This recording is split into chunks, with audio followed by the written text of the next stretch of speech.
विवेकानंद सकल जगत में महक वतन की फैलाएं, भारतीय संस्कृति की चर्चा भूनभ तक वो कर आए। हाँ, भूनभ तक वो कर आए। मैं डॉक्टर वर्षा सिंह इस पटल पर आप सभी का बहुत बहुत स्वागत करती हूँ। स्वामी विवेकानंद किसी परिचय के मोहताज नहीं है।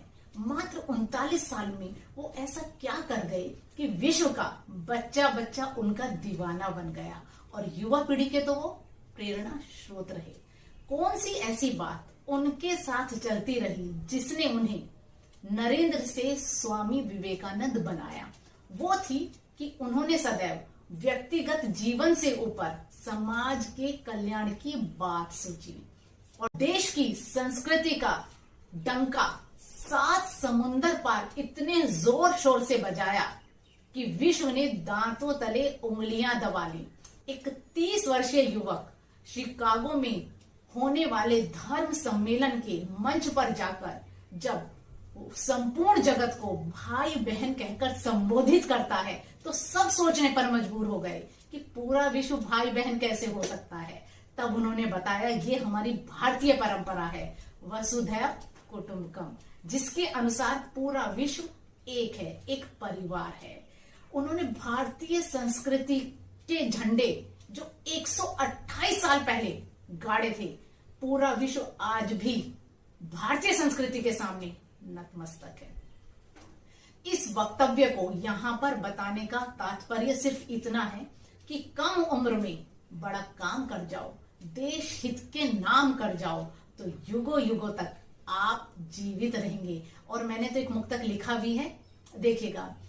उम्र छोटी हो पर कोई बड़ा हम काम कर जाएं, उम्र छोटी हो पर कोई बड़ा हम काम कर जाएं, समर जीवन हो अपना बस विजय हर हाल में पाए, समर जीवन हो अपना बस विजय हर हाल में पाए, सुनहरी शौर्य गाथा फिर लिखे इतिहास के पन्ने, सुनहरी शौर्य गाथा फिर लिखे इतिहास के पन्ने, विवेकानंद भगत सिंह बन जहां में हो अमर जाए, विवेकानंद भगत सिंह बन जहां में हो अमर जाए। जी हाँ, अपने आसपास के बारे में सोचना, अपने देश के बारे में सोचना, जब हम ये सोचना शुरू कर देते हैं तो हम वाकई में एक परिवार के व्यक्ति ना रहकर पूरे संसार के व्यक्ति बन जाते हैं। और जब तक हम संसार के बारे में नहीं सोचेंगे, परहित के बारे में नहीं सोचेंगे, हमारा जीवन निरर्थक है।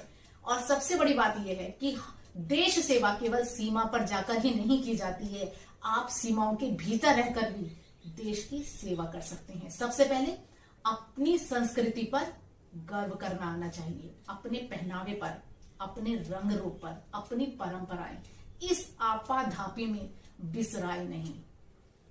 और अंग्रेजी अवश्य सीखें, लेकिन अपनी भाषा पर गर्व करें, उसका ज्यादा से ज्यादा प्रयोग करें, वरना होगा क्या, हम में हमारी भारतीयता बचेगी ही नहीं। हम दूसरों की संस्कृति, दूसरे देश की संस्कृति ढोते हुए नजर आएंगे। और आजकल के समय में तो हम अपने बच्चों को केवल वेस्टर्न कल्चर ही सिखा रहे हैं। हमारा कर्तव्य है, जब हम अपने बच्चों के लिए एक वसीयत बनाते हैं जमीन और जायदाद की, एक वसीयत और बनानी चाहिए संस्कारों की, परंपराओं की, रीति रिवाजों की, ताकि वो भी एक पीढ़ी से दूसरी पीढ़ी में अनवरत हस्तांतरित होती रहें, एक दूसरे तक पहुंचती रहें। वही देश की सच्ची सेवा है। उसके बाद जब आप अपने परिवार में ये कार्य कर लेते हैं, उसके बाद आप अपने समाज में, अपने आसपास के बारे में, उसकी सफाई के बारे में, उसकी भलाई के बारे में सोचना शुरू कर देते हैं तो आप में अपने आप ही ईमानदारी, निश्चलता, निष्कपटता अपने आप आ जाती है। तब आप स्वामी विवेकानंद के बनने की राह पर चल पड़ते हैं। और दोस्तों, स्वामी विवेकानंद ने जो एक मशाल जलाई थी उसे बुझने नहीं देना है, उसको हमें निरंतर जलाए रखना है कि समाज की बुराइयों को समाप्त करके समाज के उत्थान के बारे में सोचें। यही हमारे लिए आज के समय में देश की सच्ची सेवा है। दोस्तों, अगर हमने स्वामी विवेकानंद के वक्तव्यों को, विचारों को अपने जीवन में उतार लिया तो हमारे देश में अनेकों अनेक स्वामी विवेकानंद अपने आप पैदा हो जाएंगे। इन्हीं शब्दों के साथ मैं विराम लेती हूँ। धन्यवाद।